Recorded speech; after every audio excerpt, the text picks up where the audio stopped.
자, 3절을 제가 읽고 4절을 여러분이 읽고 그렇게 하겠습니다. 그분께서 올리브 산 위에 앉으셨을 때에 제자들이 은밀히 그분께 나와 이르되 우리에게 말씀해 주소서 어느 때에 이런 일들이 있으리까? 또 주께서 오시는 때의 표적과 세상 끝의 표적이 무엇이리까 하니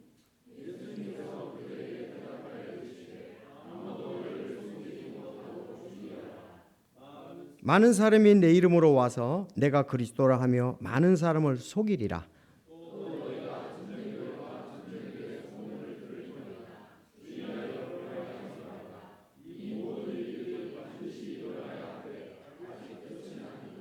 민족이 민족을 왕국이 왕국을 대적하여 일어나고 곳곳에 기근과 역병과 지진이 있으리니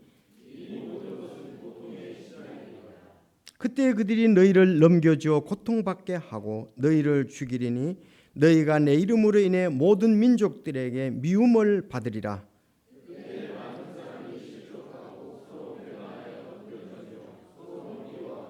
많은 거짓 대언자가 일어나 많은 사람을 속이며 그러나 끝까지 견디는 자 곧 그는 구원을 받으리라.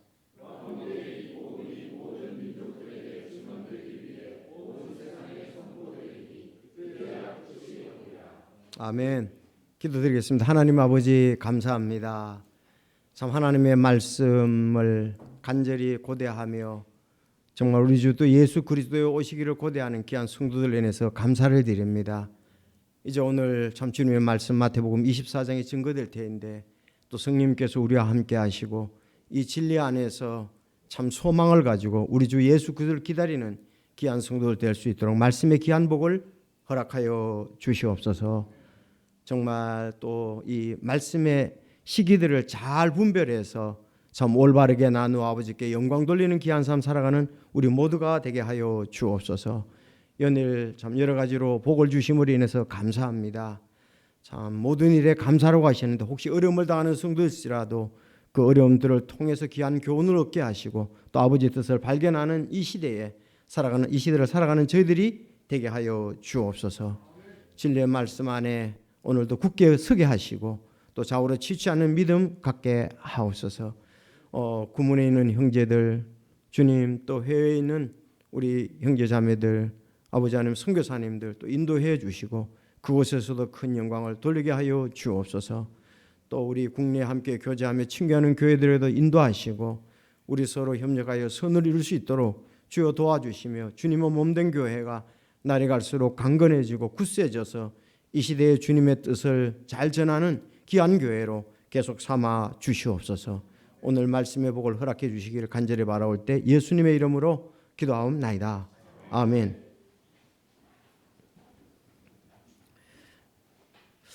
이 마태복음 24장이 이렇게 읽으면은 무슨 내용인지 잘 모르고 또 이 말씀에 대해서 잘 모르니까 그냥 덮으려는 이런 우리 생각들이 들 때가 있어요. 마태복음 24장.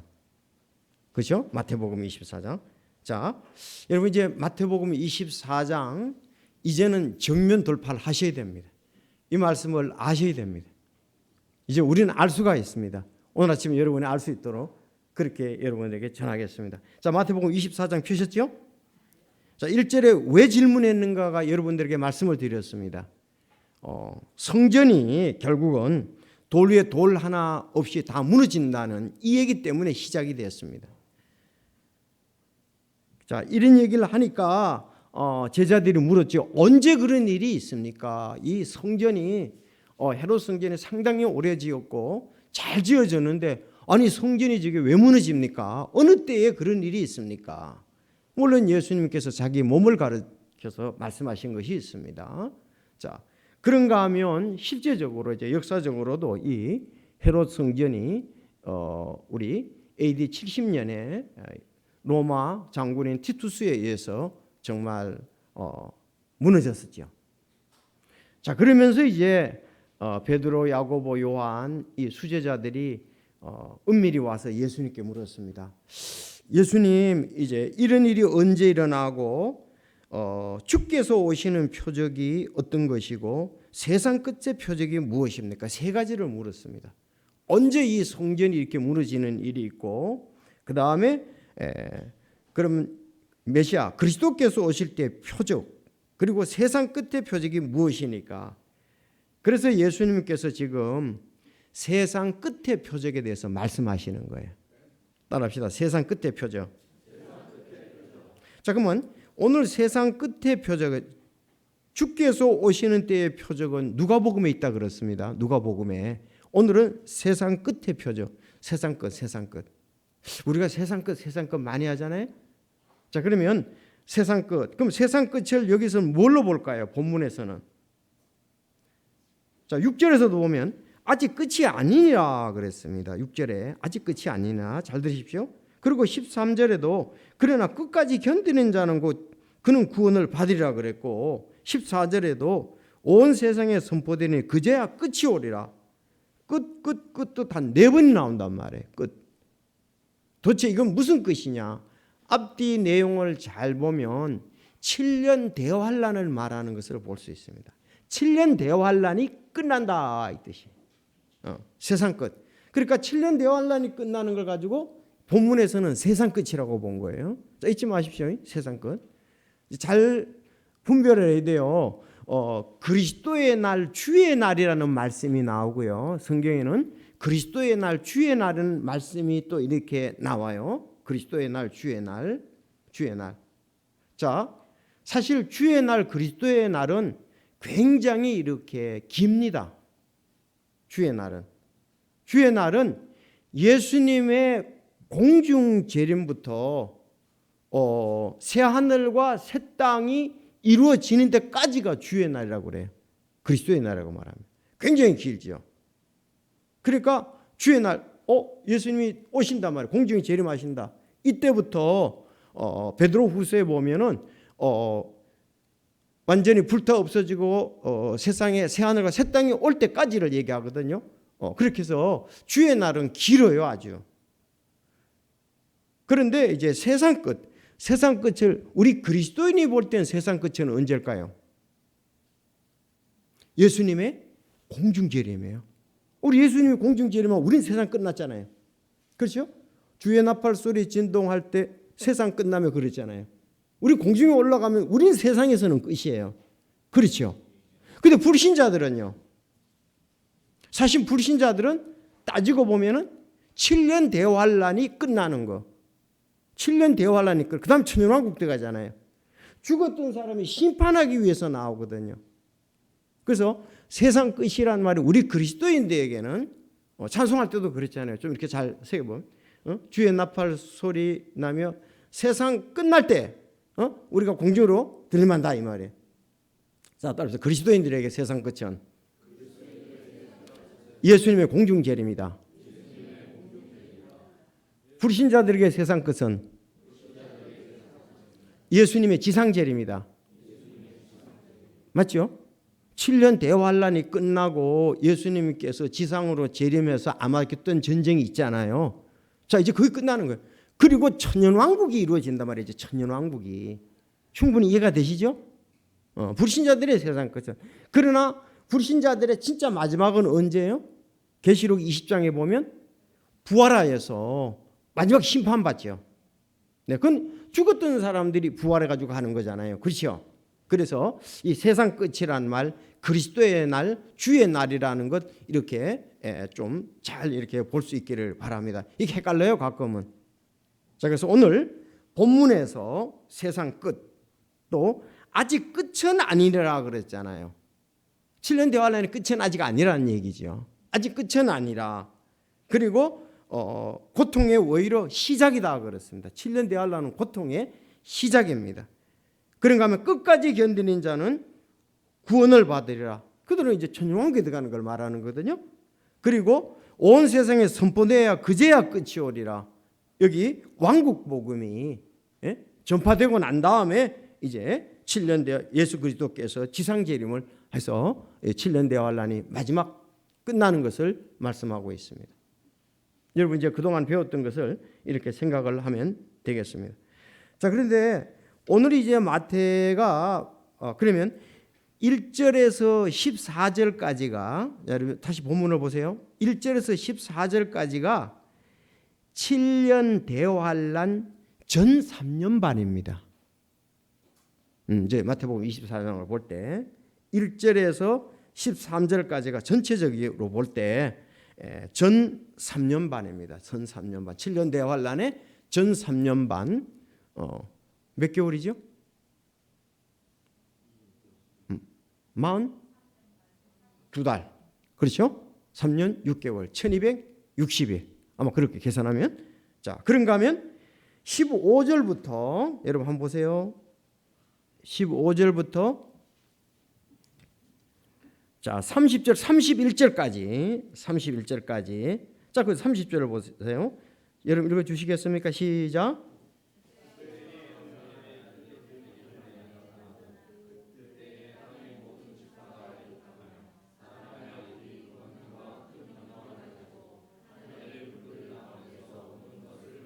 네.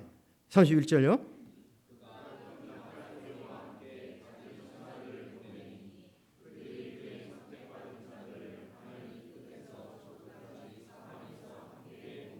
네, 사람의 아들이 걷는과 큰 영광을 가지고 하늘의 구름들 가운데서 오는 것을 보리라. 이것이 어디로? 올리브산. 스가랴 14장에 보면 올리브산, 다니엘서 10장 13절에도 말하는데 이건 지상재림입니다.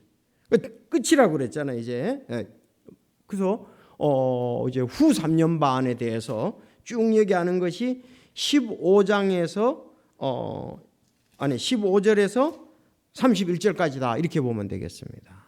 그래서 그건 후 3년 반 됐습니까? 그러면 성경적으로 계시록으로 보면은 계시록 6장부터 계시록 19장까지죠. 왜냐하면 계시록 20장이 이제 천년왕국에 대해서 얘기를 하니까. 여러분 이런 부분들을 잘 아는 것이 중요합니다. 왜 그랬습니까? 계시록에 보면 이렇게 말씀이 되어 있습니다. 이 대언의 말씀을 읽는 자와 듣고 그 안에 기록된 그것들을 지키는 자들은 복이 있나니 이는 때가 가깝기 때문이라. 그래서 대언의 말씀, 앞으로 대언에 될 말씀을 읽는 자와 듣고 그 안에 기록된 그것들을 지키는 자들은 복이 있나니, 지금 우리가 마태복음 24장 앞으로 일어날 일들에 대해서 대언의 말씀을 읽고 듣고 기록된 것을 지키는 자는 복이 있다 그랬습니다. 그러니까 장래 일어날 걸 잘 알아야 돼요. 아유, 예수님 오시면 되지. 그 뭐 뭔 소용이 있어? 아니 몰라도 돼. 전에 아마 그렇게들 생각을 하셨을 거예요. 그 어려운 계시록 알 게 뭐가 있느냐 이거예요. 왜? 공중에 들림 받으면 끝나는데. 그런데 7년 대환란에 대해서 잘 모르면은 우리가 긴박성이라든가 준비성이라든가 이런 것을 갖지 못하죠. 그리고 정말 그 7년 대환란이 얼마나 참 힘든 상황인가, 고난의 때인가, 환란인가, 그걸 알기 때문에 우리는 준비를 합니다. 여러분, 사도들이 순교를 할 수 있었던 것은 이것을 알았기 때문에 순교를 할 수가 있었던 거예요. 주님을 위해서 죽을 수 있었던 것은 앞으로 일어날 일들을 알기 때문에 그렇습니다. 얼마나 큰 환란이 있느냐, 그걸 알았기 때문에 그렇습니다. 그래서 여기 요한 복음엔 그렇게, 요한도 그렇게 봤지만 베드로에 대해서도 베드로도 마찬가지입니다. 베드로 후서를 한번 볼까요? 베드로 후서 3장 10절.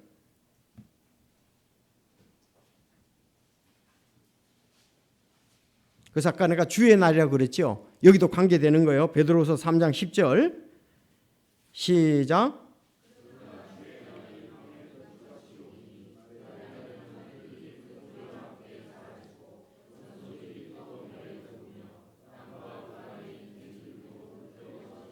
네, 이후에 이제 새 하늘과 새 땅이 이루어지는 것 아니겠어요? 그렇죠?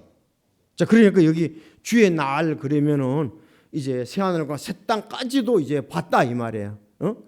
그까지 그때까지 주의 날이라 그랬잖아요. 주의 날. 그래서 여기 하늘들이 큰 소리로 와 함께 사라지고 원소의 뜨거운 열의 노고리와 땅과 그 안에 있는 것들은 불태워지리라 그랬습니다. 그러면서 여기서 새 하늘과 새 땅이 오게 되잖아요. 이걸 베드로도 이런 믿음을 가지고 있었습니다. 베드로도 7년 대환이라든가 이런 것도 알죠. 자, 바울은 어떨까요? 바울도 마찬가지입니다. 바울 우리 데살로니가 후서 2장을 보겠습니다.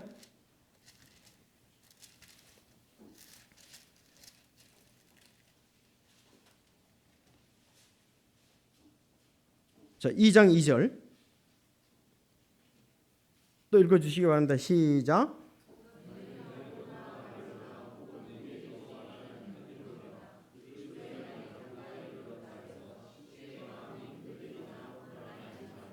네, 이것도 이제 주의 날. 요건 여기서 주의 날은 어떤 거예요? 7년 대환란, 7년 대환란. 그러니까 제가 얘기를 했잖아요. 7년 대환란이 아니고 예수님의 공중재림. 내가 영으로나 우리에게 왔다는 편지 그리스도의 날이 가까웠다. 요 7년 대환란이 그렇죠? 7년 대환란이죠. 그리스도의 날이 가까웠으니 쉽게 마음이 흔들리거나 불안하지 말라. 물론 그 전에 우리가 떠나니까요. 공중 휴거하고 7년 대환란은 거의 붙어 있잖아요, 지금. 그렇죠? 네, 우리가 공중에 휴거하고 7년 대환란이 오니까 여기도 그리스도의 날이라고 이렇게 기록이 되어 있습니다. 흔들리지 말라. 그러면서 이제 있어질 일들에 대해서 얘기를 하고 있습니다. 전부 이렇게 요한이나 베드로나 바울이나 이 사람들은 전부 앞으로 대언돼서 일어날 일들에 대해서 알았기 때문에 믿음으로 준비를 했고 승리의 생활을 했던 것을 볼 수가 있습니다. 그래서 구원받은 우리들은 특별히 이 부분에 있어서 앞으로 일어날 일에 대해서 잘 준비하고 예민해야 되고 또 다른 사람들한테도 얘기도 해줄 수 있어야 되잖아요. 많은 부분에 얘기를 하니까 계시록 6장부터 여러분들 19장까지 얼마나 많은 분량이 7년 대환란에 대해서 말하는 거예요. 그리고 우리가 알아야 되겠죠. 자, 그래서 오늘 여기에서 이제 참 중요하다. 마태복음 24장은 아는 것이 중요하다. 그래서 다시 말씀드리지만 1장에서 1절에서 14절까지는 전반기 7년 대환 전반기에 대해서 얘기하고 15절부터 31절까지는 7년 대환란 후반기에 대해서 말씀한다. 그래서 지금 전반기에 대해서 7년 대환란 전반기 우리가 부활하고 난 다음에 공중으로 예수님 공중재림하고 우리가 부활하고 난 다음에 있어지는 일이라고 볼 수 있죠. 자,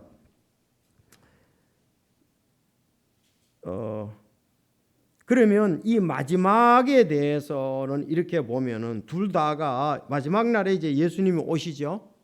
그러면 공중재림을 하셨을 때는 그리스도인을 위해서 오시고 지상재림을 하셨을 때는 한편으로는 보면 이스라엘 백성들을 위해서 오시는 거예요. 심판도 있지만 아마겟돈 전쟁도 있지만 그들이 하늘 왕국을 준비 천왕국에 들어가도록 하기 위해서 오시잖아요. 그렇죠. 이런 이제 오심에 대해서 또 여러 각도로 볼 수가 있는데 예수님이 다시 오시는 공중재림은 성도들을 데려가시기 위해서 그리고 지상재림은 이스라엘을 천년왕국으로도 인도하기 위해서 그렇습니다. 물론 세상 심판은 아시죠. 자, 그런가 하면 이 세 번의 부활에 대해서 지난주에도 우리가 부활에 대해서 말씀드렸지만 예수님의 부활이 있습니다. 그런가 하면 성도들의 부활과 휴거가 있습니다. 그런가 하면 불신자들의 부활이 있습니다. 불신자들이 심판을 받기 위해서 우리는 상급을 받고 주님과 영원히 함께하기 위해서 불신자들은 상급을 받고 그들이 지옥에 가며 그들이 한 일에 대해서 심판을 받기 위해서 가는 겁니다. 그래서 우리가 이런 부활과 재림에 대해서 중요성이 있다는 것도 우리가 아시면 좋겠습니다.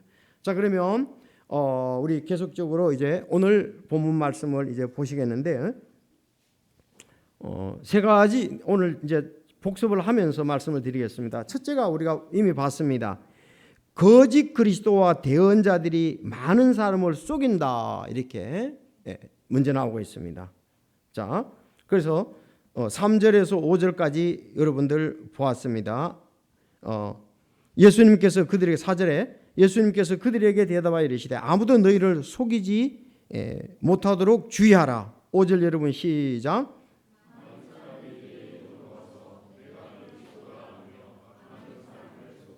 네, 많은 사람이 내 이름으로 와서 내가 그리스도라 한다고 그랬습니다. 그리스도. 내가 메시아다. 그래서 많은 사람을 속인다 이랬습니다.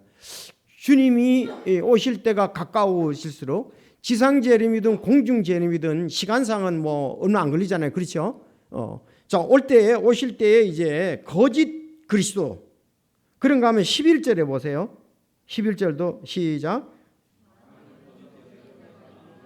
네. 자, 그러니까 여기 오늘 제목을 붙이기를 거짓 그리스도와 대언자들이 많은 사람을 속인다 해서 여기 5절하고 또 11절에 말씀을 드립니다. 여기 11절에 많은 거짓 대언자들이 속인다. 해석도 그렇거니와 앞날의 일에 대해서도 그들은 잘못 가르치고 있습니다. 말씀을 드렸고요. 자, 전쟁들과 전쟁의 소문들을 들을 것임. 지금 이제 여러분들에게 예를 들어서 저 지난주에 말씀을 드렸습니다. 그런가 하면 기근과 역병. 기근은 굶주림이죠. 역병이 전염병입니다. 전염병. 전염병이 갈수록 심해질까요? 약화될까요? 우리가 어떤 정보를 보더라도 갈수록 이 전염병이 심해진다고 보지 약해지거나 그렇게 된다는 것은 들은 적이 없습니다.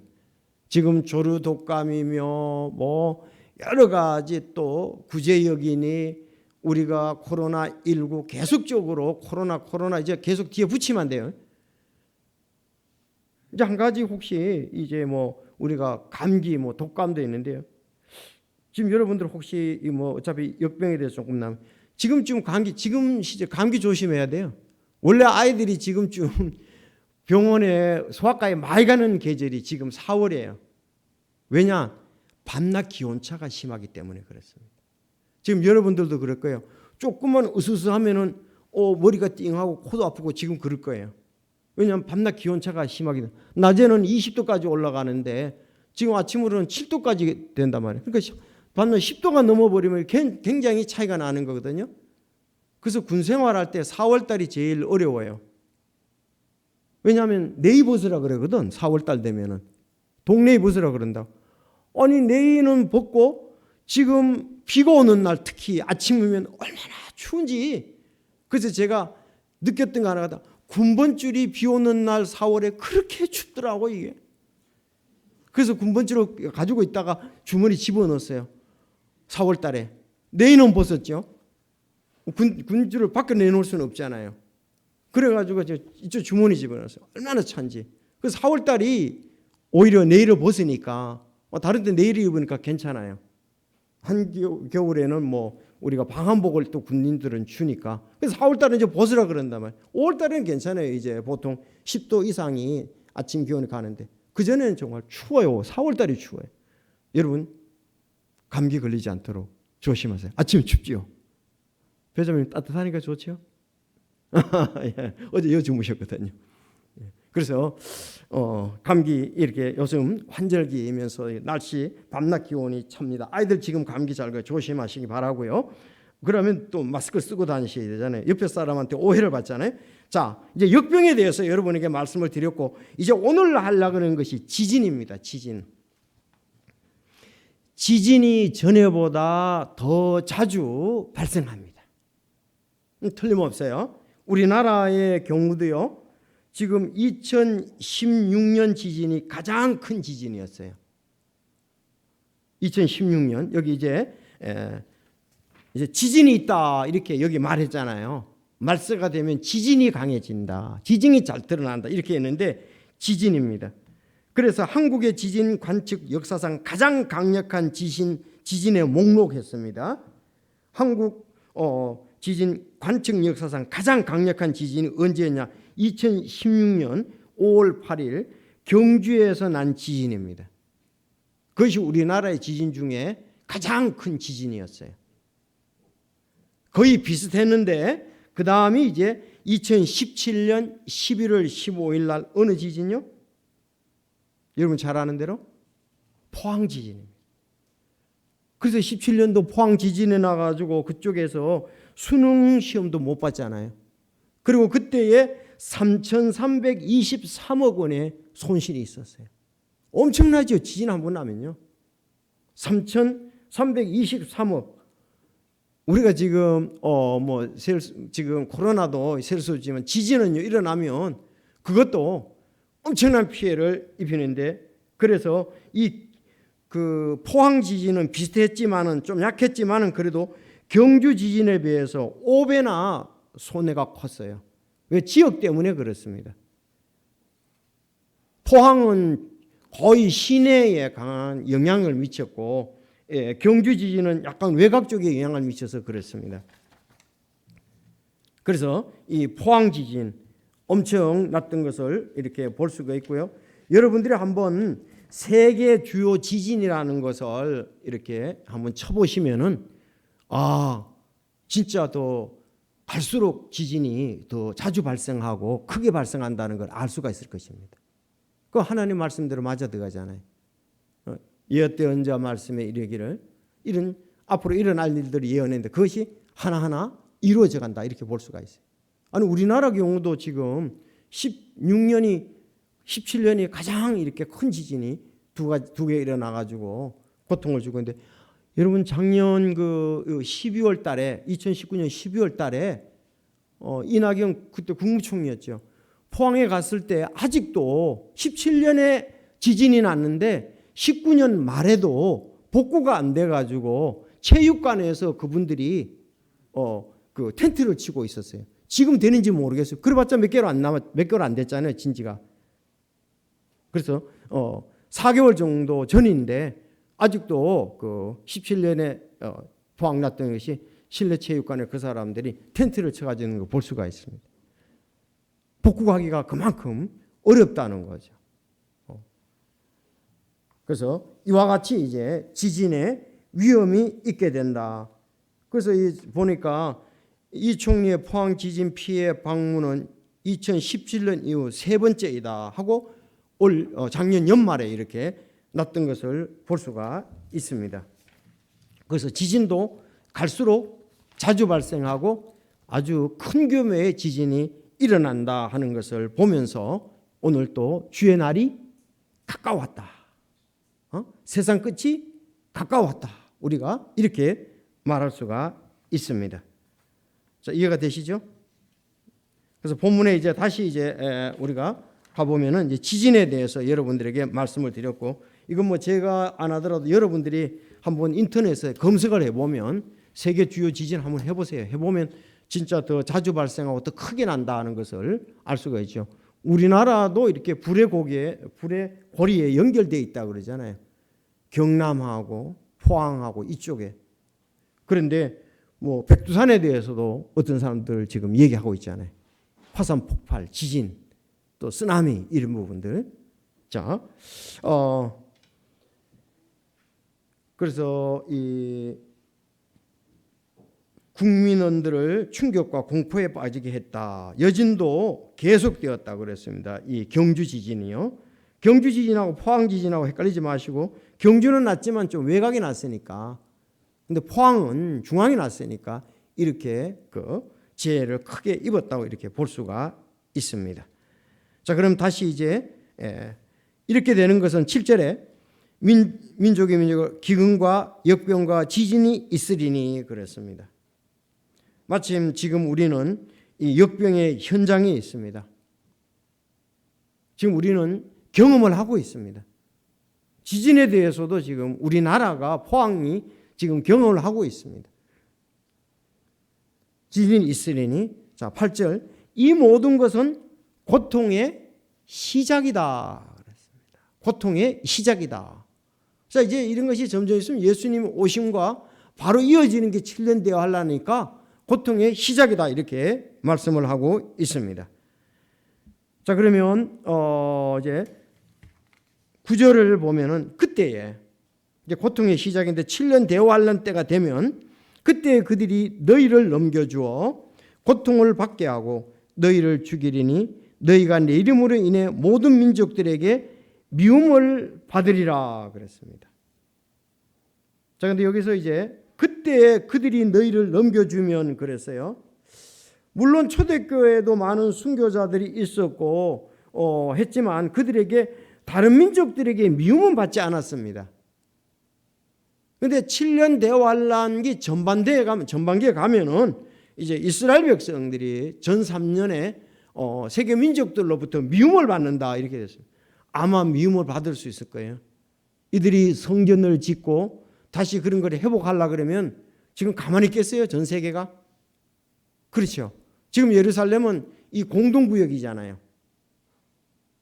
그래서 세계에서 그걸 지금 인도함을 받고 해요. 이스라엘이 주관하는 게 아니에요. 거기는 회교도 그 다음에 기독교 또 이제 이스라엘 이 세계 공동을 갖고 있어요. 공동 마음대로 할 수가 없습니다. 이스라엘 함부로 할 수도 없고 기독교에서도 함부로 할 수도 없고 회교에서도 함부로 할 수 없어요. 그래서 지금 만약에 트럼프가 이제 어려움에 가끔 빠질 때 하나가 그 이스라엘의 편을 들 때에 막 회교 국가에서 일어나잖아요. 그렇죠. 그러니까 팔레스타인에서는 그거에 대해서 공격도 하잖아요. 이런 부분들이 아마 이스라엘이 이제 민족들에게 미움을 받는다 이렇게 나. 민족들에게 미움을 받는다. 이것은 환란 때의 구절입니다. 환란 때. 지금 이스라엘이 그렇게 미움받는 건 아니잖아요. 문자적으로 적용할 때에 뭐 생기는 그 어려움이 있긴 한데 그때에 사람들이 너희를 그랬어요. 사람들이 너희를. 그러면 만약에 이걸 제자들이 휴관 후에 이스라엘 위에 사역한다는 결론에 나오는 거예요. 그때 너희라 그랬으니까. 근데 여기서 너희는요. 일반적인 유대인을 말하는 거죠. 일반적인 유대인을 말하지 제자들을 지칭하는 것은 아니잖아요. 그리고 환란 때에 성도들에게 적용하면 아무 무리가 없습니다. 혹시나 꼼꼼한 사람들 이거 가지고 시비 걸 수 있거든요. 너희는 그랬으니까 그럼 제자들은 부활할 거 아니에요. 예수 믿었으니까. 그러면 제자들이 또 이스라엘을 위해서 이렇게 사역한다는 그 말은 아니죠. 그래서 여기서는 너희는 그랬으니까 보편적으로 얘기를 하는 거죠. 유대인들 일반적으로 유대인이나 환란 때 성도들이라고 그렇게 적용을 하면 됩니다. 자, 13절 여러분 읽어 주십시오. 시작. 네. 자, 이것도 끝까지 견디는 자. 끝까지 견디는 자는 구원받는다. 이게 예수 그리스도로부터 구원받는다고 이렇게 막 가르치는 교회들이 있어요. 끝까지 견디는 자가 구원받는다. 천국에 간다. 이렇게 가르치는 교회들이 참 많아요. 여기서는 그게 아닙니다. 끝까지 견딘다는. 그래서 핍박과 환난을 당하더라도 그래서 지금 무천년 주의자들은 지금이 지금 천년왕국의 그 시대라 그렇게 얘기를 하고 있는 거예요. 7년 대환란 시대라고 지금 얘기를 하는 거예요. 7년 대환란 시대라고 지금을 얘기를 하는 거예요. 그들은요. 그래서 그걸 그렇게 개념을 두지 않습니다. 그래서 끝까지 견디는 자는 구원을 받는다는 것을 지금 생활 가운데 어려운 점을 이걸 글로 이렇게 얘기를 하는데 그건 잘못되었습니다. 자, 여기서 끝까지는 여기 끝은 죽을 때까지가 아니고 뭐예요? 7년 대환란의 끝을 말합니다. 자, 14절에 그렇게 얘기했고요. 그러면 21절도 읽어보시기 바랍니다. 21절 시작.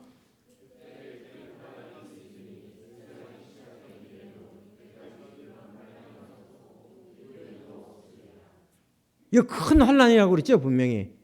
이 7년 대환란을 말하는 거죠. 7년 대환란. 특히 여기에 7년 대환란 후반기를 말하는 그때의 큰 환란이 있으리니 세상이 시작된 이래로 이때까지 그런 환란이 없었고 이후에도 없으리라. 29절도 보면요. 29절 시작.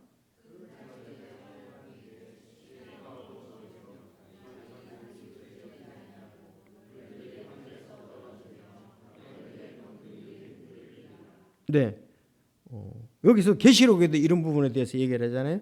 그러니까 여기 환란, 좀 전에 큰 환란, 그 다음에 견디는 자이죠. 이건 이스라엘 백성들에 대해서 얘기하는 거죠. 이게 바로 큰 환란. 이 환란이 그래서 우리가 7년 큰 환란이다, 대환란이다 이렇게 얘기를 하는 거예요. 이 말씀들을 표현을 가지고 그렇게 만든 거예요. 자, 그래서 이스라엘 백성들은 이제 7년 대환란을 통과를 해야 되겠죠. 그래야 천년왕국에 들어가지 않습니까? 그렇죠? 하늘의 왕국을 들어가게 됩니다. 그래서 이 환란의 때를 문맥적으로 보면 이거는 교회에 적용하는 것이 아닙니다. 교회는 믿음으로 얻는 우리가 구원이죠. 그런데 이 사람들은 그들은 메시아도 믿어야지만 생활 가운데서도 그들은 환란을 견뎌야 돼요. 7년 대환란 때 어려움을 통과하잖아요. 이스라엘 백성들의 관계되죠. 유대인들의 관계됩니다. 교회는 은혜의 복음을 따라서 믿고 그 구원에 따라서 우리는 공중 재림을 예수님이 하시고 우리는 휴거나 부활을 한다는 사실입니다. 그래서 환란 때는 믿음뿐만 아니라 끝까지 견디는 그들의 믿음이 행위가 필요하다. 자, 그들은 이제 7년 대환란이 되면 그들은 성전에서 예배를 드릴 것입니다. 15절에 보면. 그래서 다니엘이 말씀한 황폐하게 하는 가증한 자가 거룩한 성곳에 있는 것으로 보거든 그랬고, 그들은 영적인 또 유대인들은 안식을 지킬 거예요. 안식일도 15절에서 20절 그렇게 볼 수가 있습니다. 자, 그러면 이제 성도들에게 이렇게 약속한 것을 우리가 보면서 참 이전에 우리는 들림을 받는다는 사실입니다. 그래서 여기에서 왕국 복음 있죠. 14절에 특히 왕국 복음. 왕국 복음이고 우리는 은혜의 복음입니다. 맞습니까? 예, 우리는 은혜의 복음입니다. 우리의 복음을 갖다가서 예수 그리스도의 복음, 하나님의 복음, 나의 복음, 영존하는 복음, 영광의 복음 이렇게 기록되어 있어요. 우리가 믿은 것을. 그러나 유대인들에게 여기 관계되는 것은 왕국의 복음입니다. 우린 전부 다 이 영존하는 복음, 나의 복음, 하나님의 복음, 그리스도의 복음, 영광스러운 복음, 이것은 은혜의 복음들이에요. 그런데 왕국의 복음은 왕으로서의 그리스도를 말하고 예수님. 그러면 지금 은혜의 복음은 구주로서 예수님을 말씀하는 거예요. 지금은 예수님이 왕으로서 우리를 다스리는 건 아니잖아요. 지금 우리는 은혜로서 예수 그리스도가 우리에게 지금 관계가 되는 거예요. 나중에 보면 우리가 이제 7년 대와 천년왕국 때는 이제 왕으로서 되지만, 그래서 이 왕국 복음은 왕으로서의 그리스도, 그야말로 왕국이니까 왕국 복음. 천년왕국 때 말하고요. 그들은 눈에 보이는 이스라엘을 말하죠. 그런가 하면 그들은 지상에서 세워지죠. 왕국 복음. 그런가 하면 주로 물질적이고 가시적입니다. 자, 그런가 하면 우리는 구주로서의 그리스도, 눈에 보이는 교회, 그리고 결국은 우리는 어떻습니까? 나중에 은혜의 복음에서 하늘에 세워지고 주로 영적인 것을 우리가 변화된 몸을 입은 그런 상태에서 주와 함께 영원히 거하는 우리가 되는 것입니다. 그래서 여기 오늘 왕국 복음이라는 것은 조금 주의해야 되고, 왕국 복음은 결국은 어떤 복음이다? 천년왕국을 말씀하는 것을 결론적으로 말씀하면 되겠어요. 그래서 마태복음은 주로 유대인들에게 향해졌지요. 그래서 회개하라, 하늘의 왕국이 가까웠나 그랬습니다. 하늘의 왕국, 또 여기 왕국 복음, 그리고 천년왕국은 같은 의미로 볼 수 있죠. 이런 부분들을 우리가 잘 알면서 하나님께 영광을 돌려야 되겠습니다. 오늘은 여러분에게 천년왕국 전에 천년왕국의 7년 대환란, 특별히 전 3년 반, 여기 5가지입니다. 4가지. 첫째, 거짓 그리스도와 거짓 대언자들이 많은 사람을 속인다고 되어 있습니다. 7년 대환란, 처음 3년 반, 그리고 전쟁과 전쟁의 소문을 들을 것이다. 6절, 기근과 전염병, 역병과 지진이 있을 것이다. 7절.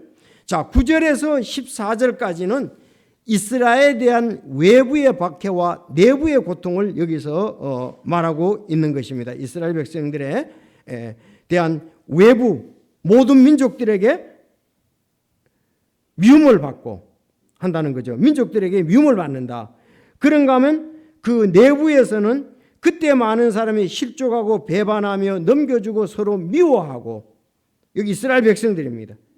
외부의 핍박도 받지만 이스라엘 자신들도 내부적으로도 실족합니다. 또 서로 배반합니다. 서로 미워합니다. 사랑도 식어진다 이렇게 볼 수 있죠. 이스라엘 백성. 우리도요, 이 코로나19가 계속 가면은요, 우리의 서로들이 이렇게 미워함도 있고요, 또 서로들의 사랑도 식어지고 이렇게 될 것 같아요. 그렇죠? 자, 그런데 어려움을 당하면 7년 대환란 어려움을 당하면 이스라엘 백성들은 더 할 것 아니겠어요? 사람들이 자기가 경제적으로 신체적으로 위협을 받으면은 사랑도 나눌 것이 없어 식어져요. 그런가 하면은 미워하게 돼요. 또 배반해서 넘겨주고 그렇게 된다고요. 여러분들 마스크 사는 문제만 해도 그렇잖아요. 지금은 이제 마스크 살 때 줄 서 있는 게 없어요. 만약에 계속 더 심하다 그러면은 마스크 전쟁이 벌어질 거예요. 살아야 되니까. 그렇잖아요. 죽어도 안 줘. 내 마스크 죽어도 안 준다고요. 왜? 내가 살아야 되니까. 지금은 이렇게 마스크들을 나눠주고 있는데 처음에 줄 서고 그때 하면은 자기 식구들만 출퇴근할 때 꼭 숨겨놨다 주려고 그러겠죠. 사랑이 식어지고 미워하고 그래요. 있을 때 일하지. 그러니까 이스라엘 백성들이 너무 어려우니까 내부적으로 미워하고 배반하고 실족하고 또 불법이 성행하고 많은 사람의 사랑이 식어진다. 이스라엘 백성들도. 그래서 이 이스라엘 백성들과 어떻게 대했느냐에 따라서 천년왕국에 또 들어가는 것도 갈려지잖아요. 진짜 어려운 때예요. 어려운 때. 자, 그런 부분은 이제 다음에 천년왕국이 뒤에 나오면은 그때 하도록 하고요.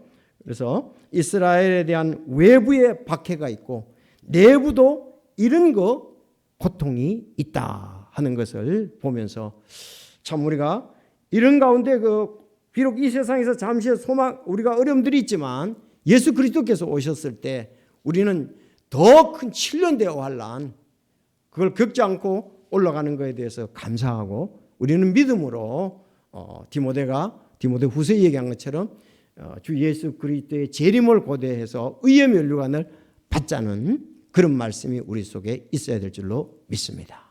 기도하겠습니다.